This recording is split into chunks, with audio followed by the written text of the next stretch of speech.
Jim Miller was raised on a small farm near Broomfield, Colorado, attended school in Eastlake, and graduated from Northglenn Senior High School in 1968. He then went on to attend college at Colorado State University and graduated with a Bachelor of Arts in Political Science in 1972. After a short time in business, Jim took a job with the Colorado State Grange as the organization's legislative director. Jim continued working for the Grange while attending graduate school and received a master's degree in public administration in 1977. His graduate studies focused on how federal environmental legislation impacted local governments and natural resources allocations.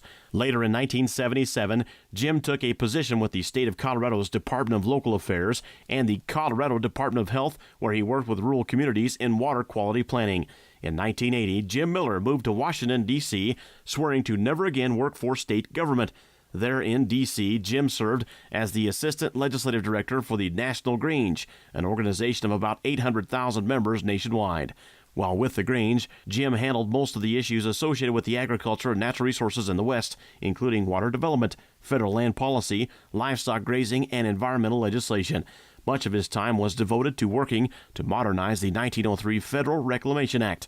During Jim's tenure in D.C., he had the opportunity to testify before many congressional committees and regulatory bodies and spent much of his time strengthening relationships between state granges and members of their congressional delegations. It was a heady experience for a kid off the farm, but it was a period of turbulence in rural America. Low commodity prices, the after effects of President Carter's trade embargoes on U.S. farm commodities, crushing interest rates, and failing farm credit institutions made life very difficult for those trying to keep farming and ranching. Shortly after arriving in our nation's capital, Jim came to realize that he had forgotten to take his best friend. Jim and Amy were married in January of 1981 and enjoyed early married life living and working in the Washington, D.C. area. Jim and Amy had the opportunity to witness the inaugural parade of President Ronald Reagan and the frightening attempt on his life, along with record snowfalls and joys of sweltering August in the capital city. Both Jim and Amy made the decision many do, that they didn't want to raise their new daughter so far away from her grandparents in both families, and left D.C. with very mixed emotions. Swearing never again to swear off anything, Jim Miller was offered a position with the state of Colorado as the Colorado Department of Agriculture's Public Information Officer. It was a perfect fit for Jim because he knew how poorly the general public understood agriculture, an industry that brings them food and fiber in such abundance, and doing so at the world's most affordable prices. Jim served as the department's public informational officer for over 9 years until he was given the opportunity to utilize his experiences in regulatory and legislative matters.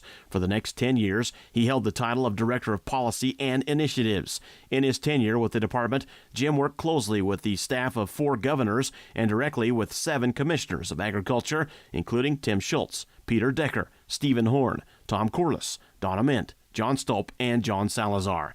In 2008, Jim was asked by then-Commissioner Stolp to fill in as interim deputy commissioner while he searched for a permanent replacement.